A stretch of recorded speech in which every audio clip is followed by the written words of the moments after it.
Iya, sambil menunggu hujan daripada pulang basah ya, dengan kita Betul. Bismillahirrahmanirrahim. Assalamualaikum warahmatullahi wabarakatuh. Waalaikumsalam warahmatullahi wabarakatuh. Alhamdulillahilladzi hadana li hadza wa ma kunna linahtadiya laula an hadana Allah. Asyhadu an la ilaha illallah wahdahu la syarika lah wa asyhadu anna sayyidana Muhammadan abduhu wa rasuluhu la nabiyya ba'dah. Allahumma shalli wa sallim wa barik ala sayyidina Muhammadin wa ala alihi wa sahbihi wa man wala amma ba'd. Qadri wa yassir amri wa yaqulatan lisani wa qawlul qawl. Masyarakat muslimin yang dirahmati Allah, puja dan puji syukur kita pada Allah. Salawat dan salam kita berikan kepada junjungan kita baginda Nabi Muhammad Sallallahu alaihi wasallam. Alhamdulillah, pada kesempatan hari ini kita kembali bermuajahan dalam rangka pengabulan ilmi, yaitu menyampaikan satu dua ayat atau satu dua hadis untuk kita pahami bersama-sama makna daripada ayat-ayat atau hadis tersebut. Pada pertemuan lalu sudah kita sampaikan tentang dahsyatnya kesusahan pada hari kiamat. Nah, jadi hari kiamat itu digambarkan adalah sebagai satu kondisi di mana orang yang mengalami pada saat itu mengalami kesusahan yang sangat dahsyat. Bagi yang itu ada Pak Lurah. Bagi yang di dunianya mungkin amal solehnya tidak cukup, tapi bagi yang di dunianya cukup bekalnya, maka insya Allah di hari kiamat dia akan mendapatkan kemudahan. Baik, kita akan coba paparkan tentang gambaran daripada neraka. Neraka bahasa Arabnya nar. Nar itu artinya api. Api yang panas. Makanya neraka itu digambarkan sebagai api yang panas menyala-nyala. Sedangkan surga bahasa Arabnya adalah jannah. Dari kata kebun. Kebun itu kan sesuatu yang menyejukkan, menyenangkan. Nah, makanya surga itu disilakan dengan jannah atau kebun. Nah, tentunya kita semua tahu bahwa manusia itu tidak ada yang mengetahui perkara-perkara gaib kecuali hanya sedikit. Nah, surga dan neraka itu kan perkara gaib, ya kan? Peristiwa yang belum terjadi dan tidak ada satupun manusia yang mengetahui kapan hari kiamat itu terjadi. Termasuk Nabi Muhammad SAW tidak tahu kalau ditanya kapan hari kiamat akan terjadi. Cuma Rasulullah diberikan tanda-tandanya saja. Kalau bicara tanda-tanda dari zaman Rasulullah membawakan hadis sudah banyak tanda-tandanya ya. Di antaranya orang berlomba-lomba membangun gedung-gedung yang tinggi. Itu zaman sekarang sudah berlomba-lomba luar biasa, ya kan? Kemudian ada budak yang dilahirkan dari tuannya.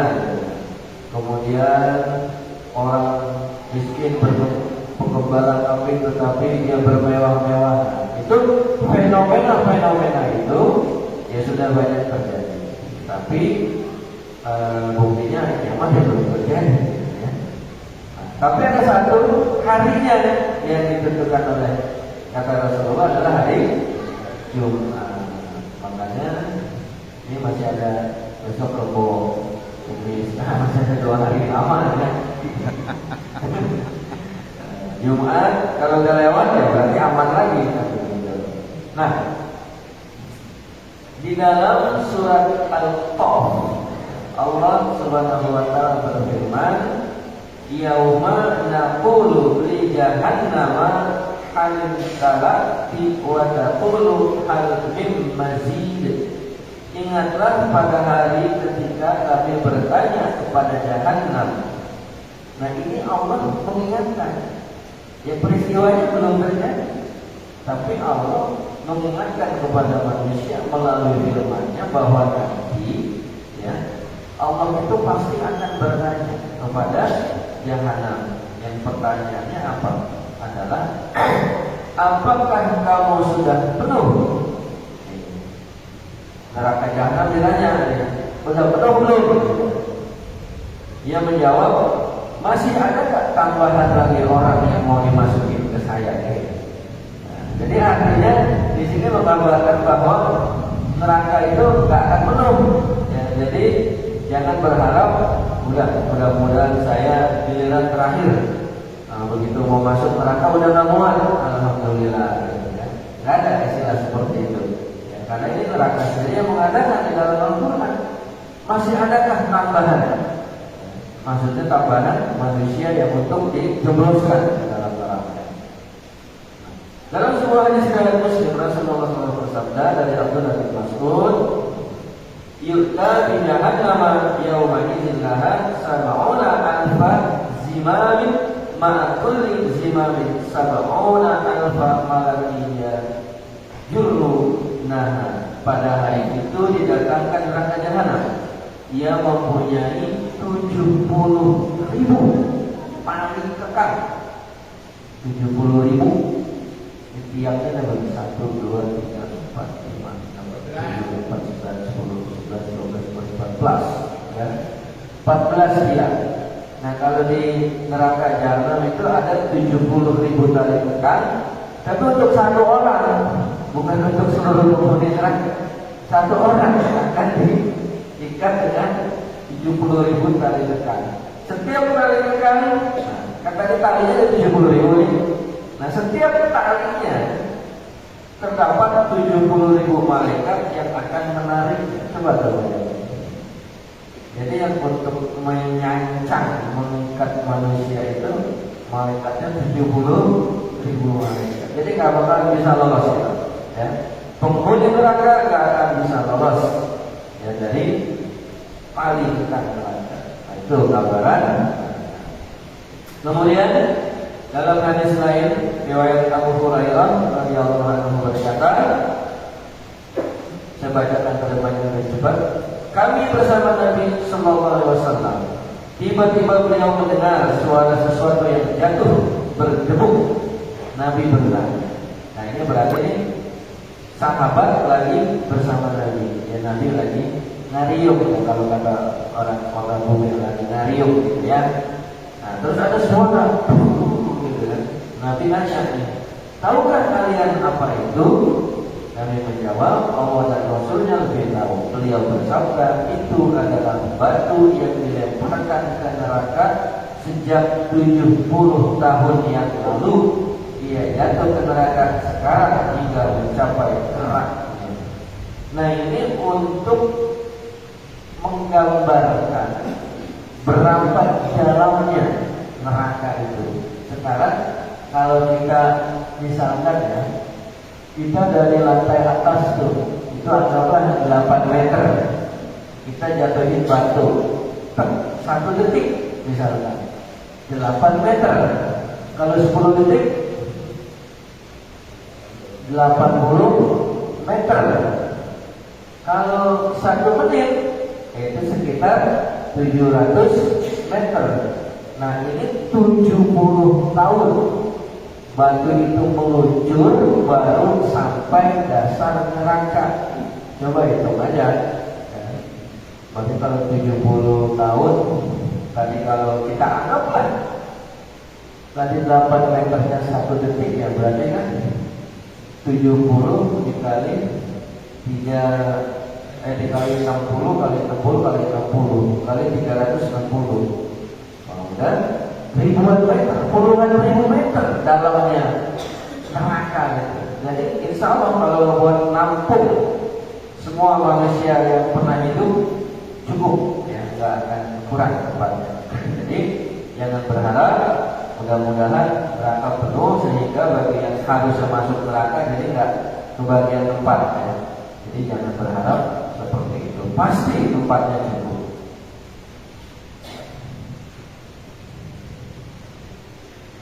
Allah Subhanahu wa taala menciptakan neraka sebagai tempat untuk orang-orang kafir.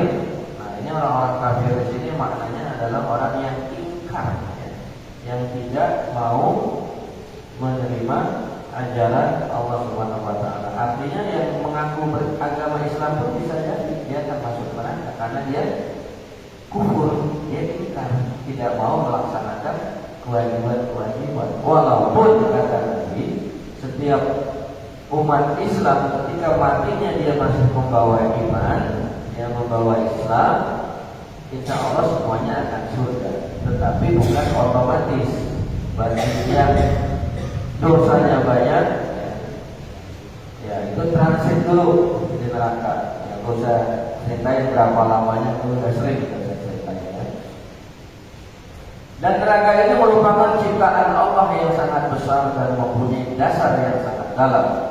Pada hari kiamat neraka akan ditarik di hadapan manusia dengan 70 ikatan yang setiap ikatannya ditarik oleh 70.000 malaikat. Dalil di atas menggambarkan kepada kita tentang yang pertama, neraka itu begitu luas dan dalam. Neraka mempunyai kedalaman yang sangat dalam, dahsyatnya hukuman bagi penghuni neraka. Sebagai gambaran, ya, dalam hadis diriwayatkan ada orang yang menerima azab neraka yang paling ringan. Siapa? Abu Thalib, pamannya Rasulullah. Seperti apa ringannya, ya, azab neraka yang diterima oleh Abu Thalib? Ketika Abu Thalib menginjak bara api neraka, itu tembus dari kaki sampai ke ubun-ubunnya, lumer, meleleh. Nah, itu yang paling ringan. Gimana kalau yang paling berat, ya? Makanya jangan pernah bercanda, ya. Itu kemarin sempat viral, ada di video di Instagram atau di apa, dia bikin video pendek itu bercanda. Kita lagi hari pertama di neraka nih, mana teman gua tadi kok nggak ada, gitu kan? Tapi banyak teman-teman saya, alhamdulillah, subhanallah, ya. Mereka itu nggak tahu, ya, kita juga nggak tahu, gitu ya. Tapi mungkin hatinya nggak bisa membayangkan atau menggambarkan betapa dahsyatnya neraka. Ada juga artis yang sempat bilang, nggak apa-apa gua masuk neraka, enak ketemu teman-teman gua, gitu. Teman-temannya, iya, berarti dia nggak yakin sementara masuk neraka, ya. Sebelum masuk neraka masuk penjara, ya. Belum keluar. Baik. Nah, masih ada waktu 5 menit. Itu gambaran api, gambaran neraka yang ada sedikit lagi. Di dalam surat Al-Lail Allah berfirman, "Fa'anzartukum naran talazza," maka aku peringatkan kamu dengan neraka yang menyala-nyala. Jadi gambaran neraka itu adalah api yang menyala-nyala. Dan setiap jilatan apinya itu akan langsung melumerkan setiap manusia yang dijilat oleh api neraka. Sedangkan api dunia saja, kalau ada orang yang terbakar, kan, kalau ada kecelakaan itu, ya, terbakar 70% saja, luka bakar 70% itu banyak kan meninggal, ya, padahal tubuhnya masih utuh, cuma kulit-kulitnya aja terbakar. Tapi kalau sudah 70% ke atas itu kebanyakan meninggal. Ini bagaimana jilatan api neraka yang sekali jilat itu langsung melumerkan badan manusia. Cuma luar biasanya, ketika sudah hancur luluh, sama Allah diapakan? Dikembalikan lagi, direnovasi lagi seperti semula. Nanti dihanguskan dilumerkan lagi seperti itu. Ya. Kalla innaha Allah nazza'atal lisyawal. Sama sekali tidak. Sungguh neraka itu api yang bergejolak, yang mengelumpaskan kulit kepala. Coba bayangin, kulit kepala lumpas lagi. Nah ini kenapa perlu disampaikan gambaran tentang api neraka, agar kita tahu seperti apa dahsyatnya api neraka, sehingga kalau kita tahu dahsyatnya api neraka, diharapkan kita takut masuk neraka. Kalau kita takut masuk neraka, maka syaratnya adalah kita harus beramal soleh, ya, berbuat baik, jalankan semua perintah Allah, tinggalkan semua larangan Allah. Ini kebanyakan mereka yang berbuat zalim ini, yang selalu bermaksiat, itu bisa jadi mereka tidak tahu betapa dahsyatnya api neraka. Sehingga mereka nyantai aja gitu. Ya kecuali itu nggak perlu kita ini terlepas dari itu semua. Kalau orang yang memang kufur, yang tidak percaya dengan adanya hari akhir, itulah lagi ceritanya. Ya. Kalau orang komunis itu kan tidak percaya dengan hari akhir. Makanya dalam artikel yang saya baca, ada tokoh PKI ketika dieksekusi mati senyum-senyum aja dia, karena dia merasa nggak ada hari pembalasan, cuek aja gitu ya. Baik. Fakilam taf'alu wa lam taf'alu fatakun nawlati wa quluhan nasu wal hijarah a'idat lil kafirin. Jika kamu tidak mampu membuatnya dan pas dengan mampu, maka takutlah kamu akan api neraka. Jadi penekanannya adalah takutlah kamu akan api neraka yang bahan bakarnya manusia dan batu. Jadi bahan bakar api neraka itu manusia itu sendiri dan batu. Coba batu jadi bahan bakar itu betapa panasnya. Kita untuk bisa menghancurkan batu dengan cara dibakar itu butuh ratusan sampai ribuan derajat Celcius. Nah, kalau batu itu sudah membara katakanlah 1000 derajat Celcius, kita sentuh ya pasti lumer. Nah, itulah yang akan menjadi bahan bakar api neraka. Dan lil kafirin, yang disediakan bagi orang-orang yang kafir. Mudah-mudahan kita tidak termasuk orang yang disediakan api neraka. Baik. Dalam sebuah hadis diriwayatkan dari Abu Hurairah bahwasanya Rasulullah bersabda yang artinya, api kalian ini dinyalakan oleh anak cucu Adam. Berarti kalau anak cucu Adam itu apa? Manusia adalah satu dari 70 bagian panasnya neraka jahanam. Mereka berkata, bila seperti itu niscaya sudah cukup wahai Rasulullah. Beliau bersabda, sesungguhnya ia ditambahi 69 bagian masing-masing seperti panas. Nah ini luar biasa. Jadi seperti itulah dahsyatnya gambaran api neraka. Dan terakhir hadis dari Anas bin Malik, Rasulullah bersabda yang artinya, orang termewah di dunia yang termasuk penghuni neraka didatangkan pada hari kiamat, lalu dicelupkan sekali ke neraka. Setelah itu dikatakan padanya, wahai anak cucu Adam, apa kau pernah melihat kebaikan sedikit pun? Apa kau pernah merasakan nikmatnya sedikit pun? Ia menjawab, tidak, demi Allah, wahai Rabb. Kemudian orang paling sengsara di dunia yang termasuk penghuni surga didatangkan, kemudian ditempatkan di surga sebentar. Setelah itu dikatakan padanya, hai anak cucu Adam, apakah engkau pernah melihat kesengsaraan sedikit pun? Apakah kau pernah merasa sengsara sedikit pun? Yang menjawab, tidak, demi Allah, wahai Rabb, aku tidak pernah merasa sengsara sedikit pun, dan aku tidak pernah melihat kesengsaraan sekalipun.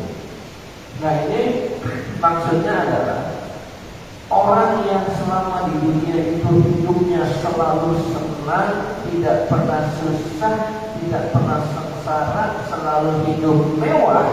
Ketika ia dicelupkan sedikit saja di api neraka, kemudian ditanya, kamu pernah merasakan hidup senang? Enggak katanya. Kenapa? Karena kesenangan yang pernah dia rasakan selama berpuluh-puluh tahun di dunia itu sudah hilang, ya. Rasanya, rupanya sudah tidak terbayangkan lagi karena begitu dahsyatnya neraka yang dia rasakan, padahal cuma dicelupin sekali aja. Jadi begitu dahsyatnya azab neraka itu bisa melupakan, ya, ingatan seseorang bahwa dia pernah merasakan kenikmatan yang begitu besar. Makanya di dalam hadis kita mendengar bahwa kenikmatan dunia beserta isinya itu tidak seberapa dibandingkan kesenangan kenikmatan di surga. Dan itu sebaliknya, orang yang selama hidupnya sengsara, miskin, susah, menderita, ya, bahkan seumur-umur lah sampai mati dia sengsara terus, begitu masuk surga dicobain dulu, sedikit ke surga, ditanya, kamu dulu pernah sengsara kan? Enggak. Kenapa? Karena nikmatnya surga yang benar besar itu melupakan semua kesengsaraan yang pernah dia alami. Nah, itu demikian luar biasa dahsyatnya gambaran nikmat surga. Nah, kesimpulannya bahwa digambarkan bahwa api neraka itu teramat dahsyat, ya. Azab Allah sangat keras dan pedih. Api neraka itu jauh lebih panas dibandingkan panasnya api yang ada di dunia, dan Allah menjadikannya sebagai hukuman bagi orang kafir dan durhaka. Api neraka itu lebih panas 69 kali daripada api dunia. Jadi api dunia ini pokoknya sepanas-panasnya api dunia. Kita coba misalkan, ya, itu orang kalau bikin melebur besi, ya, itu kan ada yang sampai 1200 derajat, ya, sampai apinya sampai putih ya baranya. Itu jangan coba-coba kita pegang lumayan kita. Nah, itu baru 170 kali dari panasnya api neraka. Wallahu a'lam bishawab. Mudah-mudahan nanti kita dapat membahas tentang sifat-sifat penghuni neraka. Yang mudah-mudahan gambaran tentang dahsyatnya di neraka akan mengingatkan kita agar selalu bertaubat, beristighfar kepada Allah Subhanahu wa taala, dan selalu mengingatkan kita untuk selalu berbuat kebaikan dan meninggalkan semua kemungkaran. Amin.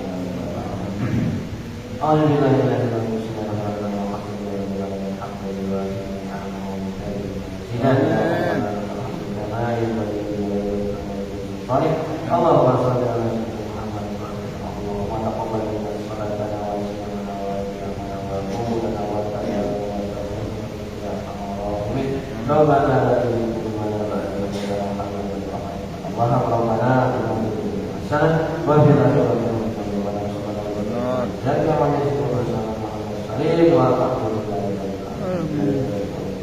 Wassalamualaikum warahmatullahi wabarakatuh. Waalaikumsalam warahmatullahi wabarakatuh.